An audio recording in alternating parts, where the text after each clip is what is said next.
Hey guys, listen, I think this is an important conversation, conversation starter as well, that I hope this video does. There's been a 14-year-old charged with first-degree murder in the fatal stabbing of an elderly woman, and it is, shocked and rocked people to the core.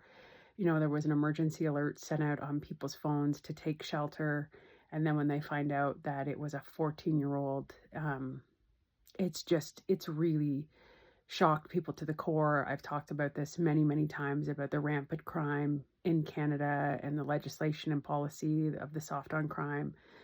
But the one thing I really want to talk about in this video, and I think it needs to be addressed seriously, when I was a member of parliament, I would get multiple calls, sometimes multiple in a week, sometimes a few in a month, from parents in extreme distress with children who were exhibiting mental health issues, extreme mental health issues, with no access to help, none. And it escalated. In one instance, we had a young girl in Peterborough whose behavior escalated greatly. And these parents would phone me in this distress because the wait list to get in to see somebody was a minimum of 18 months. We did studies on this in the status of women on children's mental health. And, adults are just bigger versions of children. And so if that mental health is not dealt with at a young age or addressed, it goes on to become more and more of a problem, and then sometimes extremely, extremely dangerous. And this victim's family their lives are forever changed. The first responders' lives are forever changed. The police's life, everybody's life is ruined because of this tragedy. And the conversation starter that needs to be had is that there is no resources for people who are mentally ill. And I know it hasn't come out whether this 14-year-old was mentally ill or not, but I'm going to go out on a limb here and say yes. A 14-year-old who stabs and murders somebody has an underlying mental health condition. I obviously don't know all of the facts. I don't know the situation, but the bigger conversation here is we have a mental health crisis in this country that when and if people need help, especially families, they cannot get it. They can't get it. And that is the biggest issue. It takes so much strength and courage to come and ask for help. And then when you get there, sorry, we don't have anybody. And I've spoke about this it's so many times. I feel like a broken record.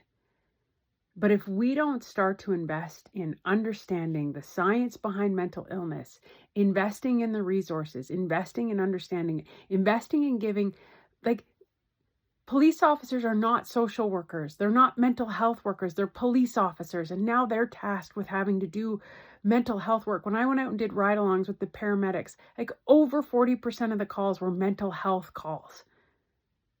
And what resources are there? You're having frontline burnout until it escalates to a point where there's a murder of an innocent woman. And my thoughts are with the victim's family and the community and everybody. But if there is not a serious change in where we are putting people and having a serious discussion that people with severe mental illness can be dangerous, and there needs to be help and resources when and if that happens. This needs attention. It needs money. It needs all of these things. And that's why when you hear me talk about what does Bill C-69 have to do with all this? Because if you develop our resources, you have more money, you have more income.